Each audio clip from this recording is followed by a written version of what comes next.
Welcome back to Co-Work Radio. I'm Catherine Raymock. And I'm Jane Walker-Wood. And we are a show all about the modern entrepreneur. Each week we interview two company founders, and they will share their secrets of success with you. Yes, and I am so excited. We've got Mark Sylvester in studio with us. We go way back to way front days, but he is also the founder of TedX, the host of multiple podcasts, which we're going to talk with him about. And boy, Mark, first of all, thank you for coming in. I know you're a busy guy, so it's good to see you. Well, I love telling the story of what we're doing with TedX, and it's such an important thing for the community to be a part of. And what was funny, last year we got mail from people who said, I didn't know we did TedX in Santa Barbara. Oh, I'm so bummed to have missed it. So this is a great opportunity. We're still a couple of weeks out. We still have a few tickets left. Now, what is the date? So everybody knows? It's 11/11, so it's Veterans Day. So it's Saturday. We did our second TEDx was 11/11/11 at the Music Academy. We have a special affinity for veterans, and so this is an opportunity for us to honor them. So we've got two amazing talks. One is by a guy named Andy Carroll, who has done something called the War Letters Project, and it's a play that he's written where he's taken from over 100,000 letters he's collected from servicemen and women to their families going back to the Revolutionary War. That's fascinating. And so he's done a play, and so we're going to be reading some of those letters. He's going to be, it's a whole thing. And that's at the New Vic here in Santa Barbara? That's at the New Vic downtown. We were at the Bacara, or we weren't downtown. Last year we moved right downtown. I said it's for us, the reason Kimberly and I do this, my wife, who's also our speaker coach, is there's so many amazing people in Santa Barbara with ideas that are worth spreading, which is what TEDx is all about. You have one of my very favorite people Who's that? Coming in, Jackson Gillies. Oh, my gosh, right? I was on the judges panel when he won Teen Star. He's got an amazing story, he's one of those, if you believe in them, just old souls, but he's had a number of health issues, and he sings like we're all going to say, I knew Jackson Gillies when, but his story is very compelling, You know, he came on my radar because I was looking for some music. I like to focus on youth in music in the show. TED stands for Technology, Entertainment, Design, so that's the E part of the show. And someone said, you've got to talk to Jackson. And we looked at him, we listened, and I said, I'm blown away immediately. But then one of our speaker coaches said, he's got an amazing story. He should do a talk. And I was like, the slate's already full, you know, blah, blah, blah. And they said, no, it's really a good story. And you're going to hear that whole story if you come to the show. But it was interesting. I said, could you send me a little video, just do it on your iPhone, of an original piece, because I can't show covers. And he writes me that night, it was 2 weeks ago, and he goes, I'm so sorry, but I was in the hyperbaric chamber all day and I couldn't. Oh, right. And I was like, oh, okay, dude, you're good, right? Like when you get a second. But his spirit is amazing. But we see that through all the speakers. They don't get paid. They've spent 6 months working on an 18-minute talk. We start live rehearsals on this Thursday down at the Plaza Playhouse in Carpinteria because I wanted to be on the stage, on the red circle, doing their talk for time. And then we give them presentation, acting, writing, all kinds of coaching so they can deliver the talk of their life. Now, they aren't all local, though, all the speakers, Not all of them. In fact, we have one guy, Spike Edwards, who's a friend of ours from New Zealand, and he's talking about safety in the workplace. It's just a topic that people don't talk about. He lives in New Zealand, flew here a week ago, rented a house for a month, so all he's working on is his talk. I mean, that's the kind of commitment these speakers are making. Oh, and some of them, by the way, I must say also are doing this with that kind of commitment and have full-time jobs, like Megan Reinschild, who's always been one of my favorite. Yeah. She's with the district attorney's office, and she's talking about not an easy topic. She's talking about sex trafficking. Yep. And so how do you turn that into a TED Talk? Well, it starts with the idea. It's all about the idea. And for us, when Kimberly and I are talking about the next year, we said, what's our theme? And she said, outside in. Like, we're in this Twitterverse weird thing right now where if you can't say it in 140 characters, it doesn't exist. So how do we scratch through that? How do we go outside in? So I instantly thought about things we don't know about human trafficking, and the huge problem that has here in Santa Barbara is people are being blown away. You had no idea. I mean, it's a big deal, and it's just not being talked about. But also the ocean. So we got Steve Gaines, who's the head of the Bren Center. He's talking about the ocean as a source for food for us going forward. But what we look at is we have that big theme, outside in, and then we look at corresponding themes underneath that. So we look at innovation versus invention. Are we innovating more and inventing less? So we've got that. We looked at the ocean. We looked at human trafficking. We looked at Veterans Affairs.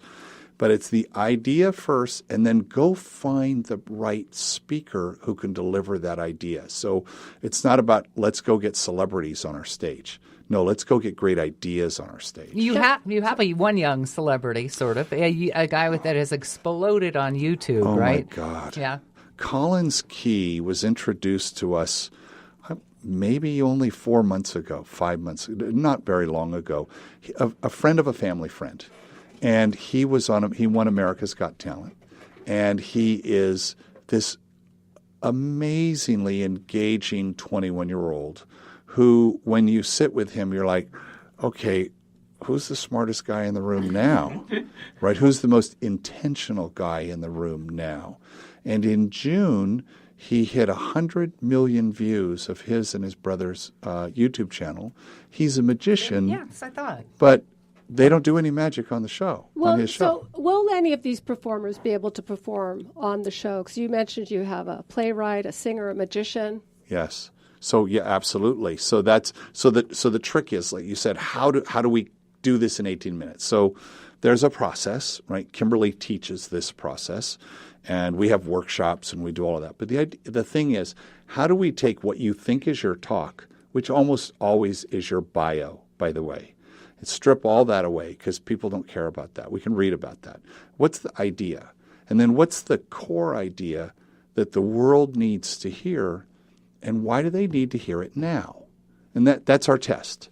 What's that core idea, and why does the world need it now? If you're just tuning in, we're talking with Mark Sylvester, and he and his wife, TedX.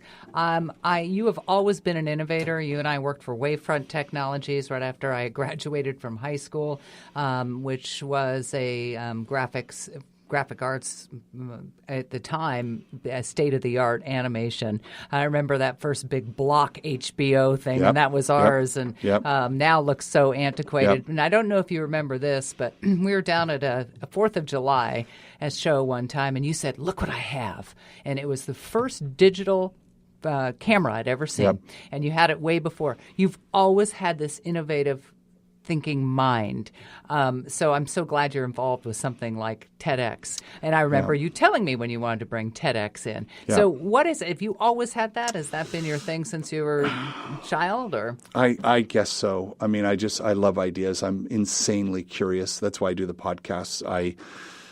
I just love understanding how things work. And 20 years ago, a guy calls me on a Thursday morning and he says, what are you doing for the next 4 days? And I said, well, why? And he goes, go home, pack. I'm taking it to Monterey to this thing called TED. No, I didn't know what TED was. It was a secret. On purpose, it was a secret. It was invite only.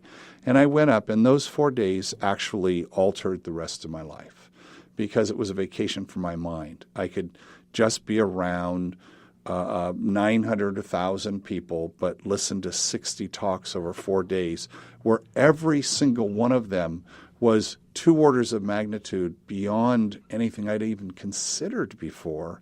But you go in there and there's this philosophy I have. It's familiar to people who meditate. It's called beginner's mind. So I'm going to show up with beginner's mind. I don't know anything about this topic. You are now the world's expert sitting there for 18 minutes going to tell me about it. That is addictive.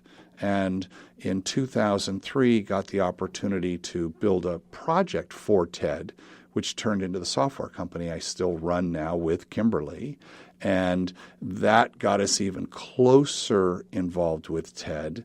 And then we started in 2010 doing, as soon as you could do a TEDx, which is a independently organized event, we said, we're in, right? So we were one of the first 100. Now, TEDx had over 1 billion views of their videos. Extraordinary. There were 3,700 events last year. There's 8 TEDx events a day. I run a podcast called Hacking the Red Circle, which is where I talk to TEDx organizers. There's enough of us now. Talk about niche market, right? So it's just how do we learn from one another? How do you do that? It's all volunteer. None of us get paid. We raise money. I'm always raising money for this thing, right, to pay for all the stuff I can't get donated to us.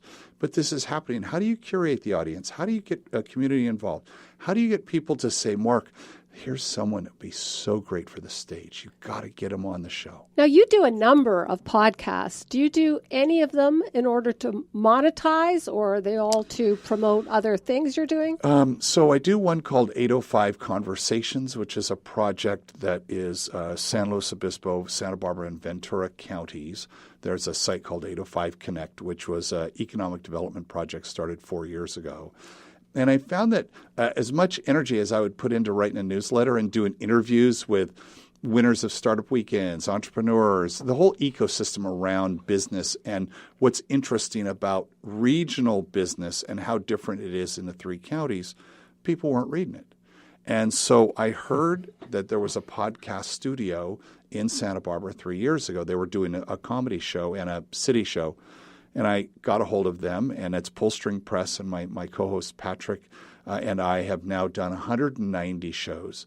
But we were out 5 days on iTunes, and I got a call from California Lutheran University, said, we would like to be the exclusive sponsor of your show. This is fantastic. And how did they find out about you? Did you tell them, or they found out? They were involved with 805 Connect, and they knew about that. And I think I had sent something in the newsletter. Hey, I'm not doing a newsletter anymore. I'm not writing, but go listen to these shows. And Gerhardt, the dean, just called me and says, we're in. And he's been with me all along. And then with TEDx, I wanted to I consult and help people do TEDx's, right? And I wanted to do a video series. Like, how do you get sponsors? How do you do this? How do you manage a marketing team? How do you manage a virtual team? My team is half my team's in Australia for this, right? The marketing people. How do you do that? And I went to TED and they said, well, we probably wouldn't like a video tutorial style thing, because if you say this is how you do something and we change it, then that's going to be problematic. And I said, but it's okay if I talk to people and say, well, how did you do it? So it's more of a best practices thing. Well, that has blown up on me. So I launched that in the spring of this year.